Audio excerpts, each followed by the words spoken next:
In the Arizona Territory, in the shadow of the Dragoon Mountains, a young rancher rode into a Chiricahua Apache camp to trade horses. What he rode out with was not what he bargained for. The chief, in front of every man in that camp, offered him a woman no one had wanted, a woman the band had turned against. What the cowboy chose in that moment set off something neither of them could have predicted. A bond that suspicion couldn't break, that danger only made plainer, until the day it cost him nearly everything he had built. Stay with this story till the very end. You won't see the ending coming. And if it moves you, please like the video and subscribe to the channel. It means more than you know. The Dragoon Mountains broke the horizon like a fist of granite.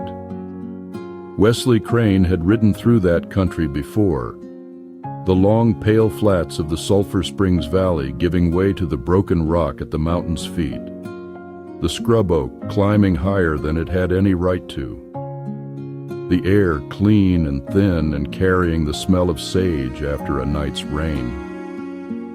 He knew the land the way you know any country you've lived on the edge of, well enough to move through it, not well enough to claim it. He was 27 years old. He ran horses on 160 acres northeast of Tombstone, hard-worked grass and rocky soil his father had left him when the old man died of a summer fever 3 years back. The colts he was raising were good ones, compact and sure-footed, and he'd been meaning to sell a matched pair to the camps in the Dragoons for better than a year. He finally had no good reason not to go. He had run out of reasons to put things off. The ranch was quiet in a way that was starting to feel permanent, not peaceful quiet, the other kind. He ate alone and fixed things alone and lay awake some nights listening to the wind work at the roof. He hadn't had a real conversation in 2 weeks, maybe 3. He rode into the Chiricahua camp just past the midday hour, 2 horses on a lead behind him. The camp was set into a canyon mouth, sheltered on 3 sides by the rock walls and shaded by a stand of cottonwoods following a thin stream. He could smell cook fire smoke before he saw the first brush dwelling. He came in slow, hands visible, the way you do when you want men with rifles to make their own minds up about you. He'd done this before. You let them see you're not afraid and you're not a fool, and then you wait. An older man came forward.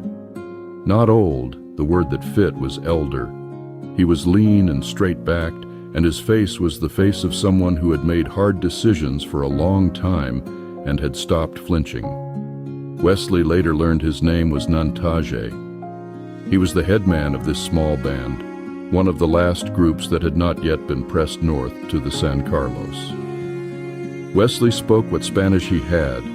Nantaje answered in kind, and between them they had enough language to trade in. The 2 horses were brought forward and inspected carefully.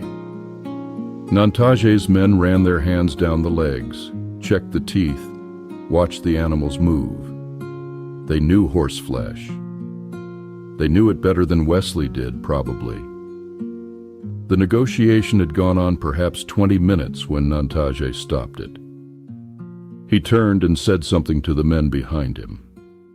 Wesley couldn't follow the Chiricahua words. But a murmur moved through the men gathered there, not an approving murmur. Something more complicated. A few of them looked away. A woman was brought forward. She walked on her own. No one pushed her, but no one stood beside her either. She stopped a few feet from Wesley and looked at him without lowering her eyes. She was perhaps 22, 23. A narrow face with a strong jaw and dark eyes that held a quality he could only describe, later, as a person who had decided to stop being afraid of what other people thought. She wore a calico blouse and a deerskin skirt, and her black hair was braided with a thin strip of red cloth. There was a scar along her left forearm, starting just below the elbow and running several inches toward her wrist. Old scar tissue, long healed, white against her brown skin. Nantaje spoke again, and the Spanish came out halting, but clear enough. The woman's name was Sonsi. She was a widow. The band would give Wesley both of his asking horses, plus 2 more fine animals in return for taking her to his ranch and giving her a home there. Wesley did not say anything for a moment. He understood what he was looking at. Not a transaction, a casting out. Whatever had happened to make this woman unwanted in her own camp, the terms of the offer were not really about the horses. They were about solving a problem the band had and didn't know how else to resolve. He looked at Sonsi. She was already looking at him. Her expression said nothing and everything. She knew exactly what this moment was.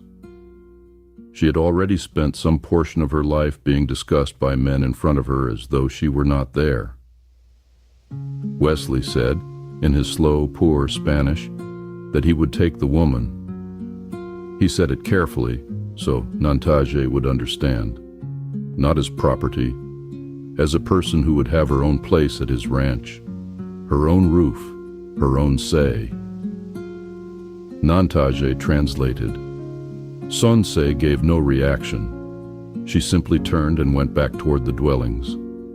She came back 10 minutes later with a small bundle of her belongings tied in deerskin and a cradleboard strapped to her back, empty, from some other time or someone else's child, he couldn't tell. She mounted the spare horse without help and waited.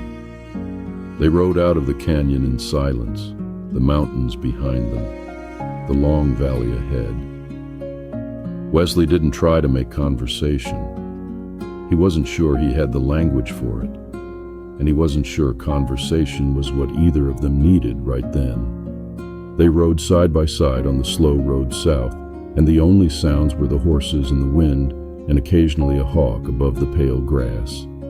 Once, he looked sideways at her and caught her looking at him. She turned her eyes back to the trail immediately. He did the same. The ranch looked smaller when he got home than it usually did. He showed her the spare room off the kitchen. It had a window facing east. He'd used it as a storage room since his father died, and it still smelled of old leather and axle grease.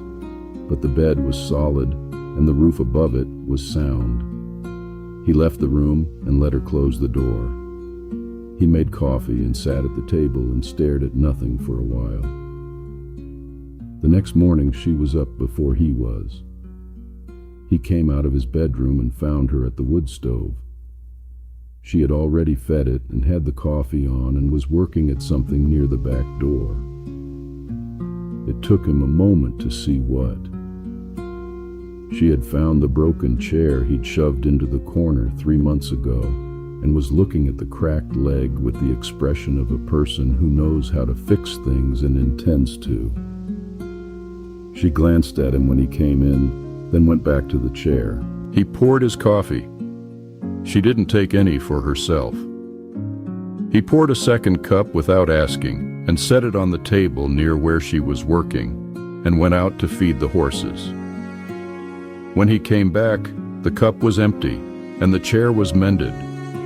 She had used a piece of rawhide from her bundle to bind the joint. It would hold better than the nail he'd been planning to use. He sat down at the table. He said, "Thank you." He said it in English first, and then tried the Spanish word. She looked up. She said something in Chiricahua. He shook his head, not understanding.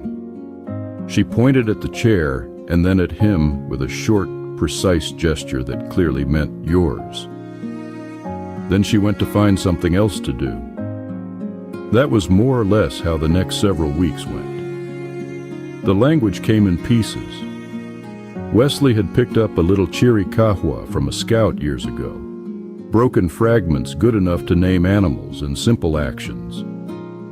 Sansi's Spanish was better than she'd first let on. She had kept it back cautiously. The way you don't spend money you're not sure you can replace.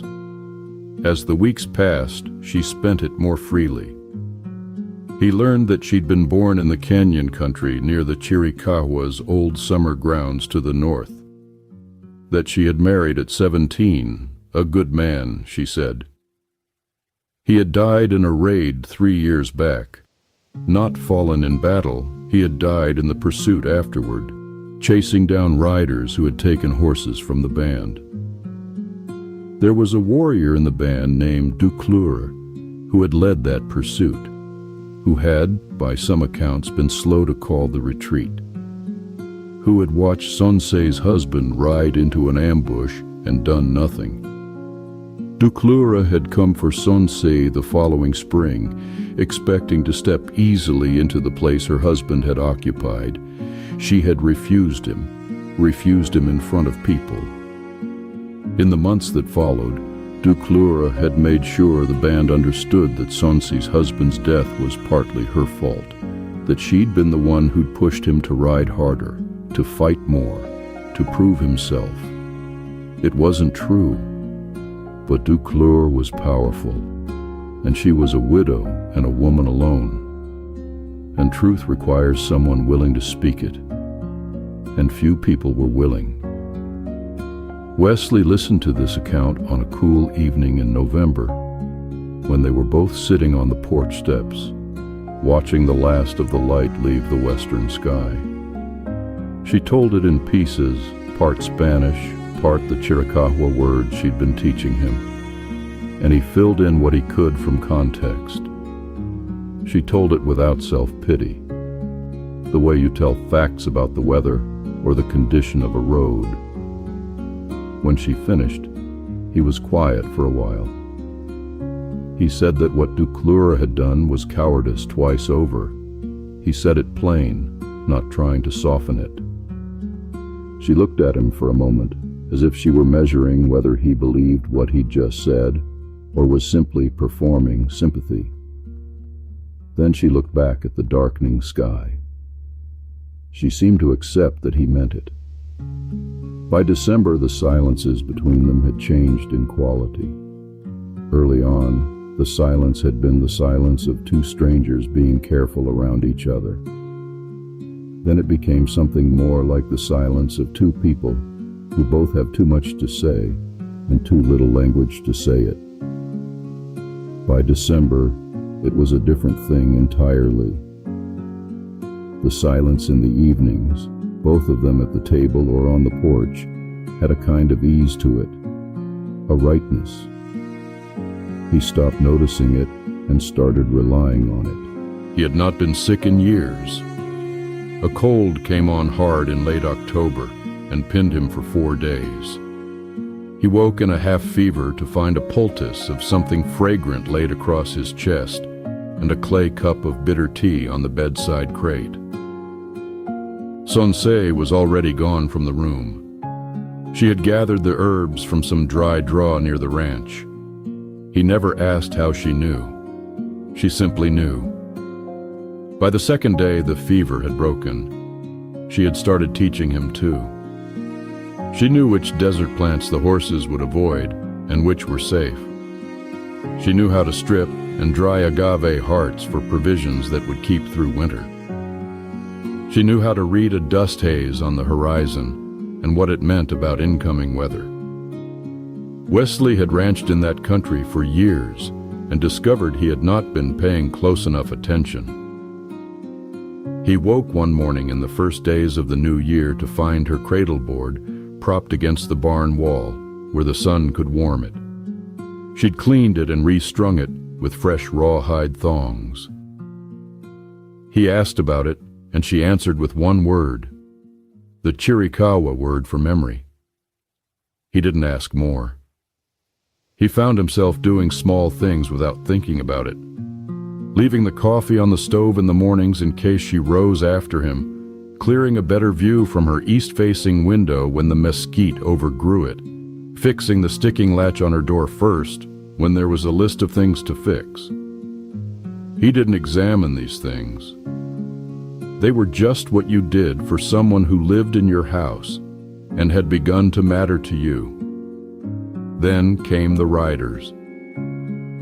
It was late January. Wesley was at the far end of the property checking fence line when he heard the horses.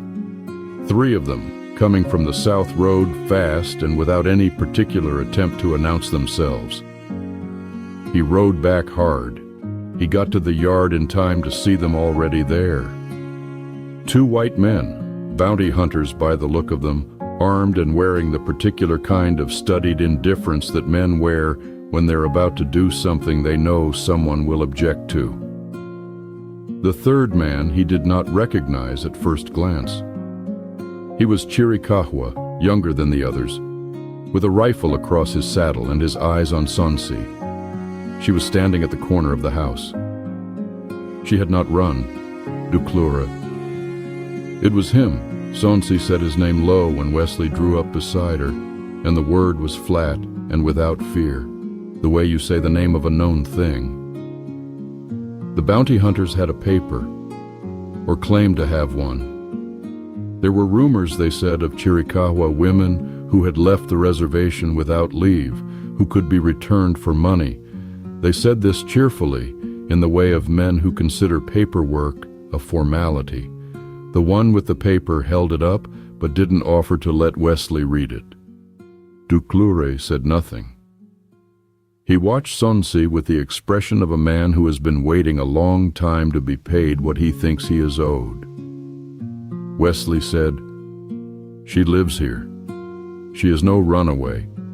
She is here on her own say-so and mine both, and any man who wants to dispute that can put his paper down on the ground, and we'll see what it's worth in front of a territorial judge." The bounty hunter with the paper said, "That's not how this works." Wesley said he knew exactly how it worked, because he'd watched men like them operate in this territory for going on 10 years. And there was a right way and a wrong way to go about any business, and a man who won't let another man read the document he's citing is using the wrong way. The 2 bounty hunters looked at each other. Men like that do their work when there is no one to argue. Arguments are expensive. What happened next was fast and happened mostly in the dark. One of the bounty hunters went for his gun. Wesley had been expecting it and already had his hand on his revolver, but he was a fraction behind. The sound of the shot came from his left, close enough to feel in his chest. He spun and looked. Sonsi stood at the corner of the house. She had his spare rifle, the one he kept loaded on pegs just inside the back door. She had put the shot into the dirt between the horses' feet, not to miss, he understood later, but to make the horses move. They scattered, and in the scramble, the bounty hunters lost the clean moment they'd been waiting for. Wesley fired once into the darkness above Duclure's head, not to hit him, to make the choice clear. Duclure looked at Sonsi for a long count. Then he turned his horse and rode south. The bounty hunters, faced now with 2 guns and no easy advantage, followed. They didn't come back. Wesley stood in the dark yard for a moment, his heart going at the inside of his ribs like it intended to leave. He looked at Sonsi. She still had the rifle up, watching the road, making sure they were actually gone. When she lowered it, the steadiness in her hands was the steadiness of someone who had made a decision and was at peace with having made it. He said, in the best Chiricahua he had, "You didn't have to." She said, in clean, careful English that she had apparently been holding in reserve for exactly this kind of moment, "Yes, I did." He laughed. The kind of laugh that comes out when the thing you feel is too large for any other shape. She looked at him for a second, with something cautious in her face, and then, very briefly, the corner of her mouth moved. They went back inside. He made coffee. She set the rifle back on its pegs. Word got back to the camp in the Dragoons. It moves quickly in that country. and a Chiricahua woman with a rifle standing beside a white rancher against Duclura was the kind of story that travels fast. Nantaje sent a man to the ranch 2 weeks later, not as a messenger, but as a matter of respect. The man's name was Chino, one of Nantaje's son-in-laws, quiet and measured. He sat at Wesley's table and spoke to Sansei and Chiricahua for a long time. What he'd come to say was this: Duclure had lost standing in the camp. It had been the last in a long list of things, and the list had finally grown too long even for those who'd wanted to look away. The elders had made their judgment. Whatever hold Duclure had used against Sansei was gone. Chino said something else that Wesley only understood from how Sansei sat very still hearing it. He asked her later what it had been. She took her time finding the words. Then she said that it would not be unwelcome if she came home sometimes, that the camp's door was not closed. He asked her what she wanted to do. She looked out the east window. The morning sun was coming through it, laying a strip of light across the floor. She said she didn't know yet. She said she had been so long without a choice that she had forgotten what it felt like to have one. He nodded. He understood that well enough. Spring came fast and dry, and then suddenly green along the draws. Sansei had planted a small garden at the south side of the house. She'd ridden in herself to the general store on the sorrel mare Wesley had given her use of, come back with seeds and a clay pot and nothing else. She didn't explain, and he didn't ask. One evening near the end of March, they were both at the table. She was working on a piece of beadwork that had been going slowly all winter, a geometric pattern in red and white and blue on deerskin. He was reading a letter from his sister in Tucson that had nothing much in it and had been sitting unread on the shelf for a week.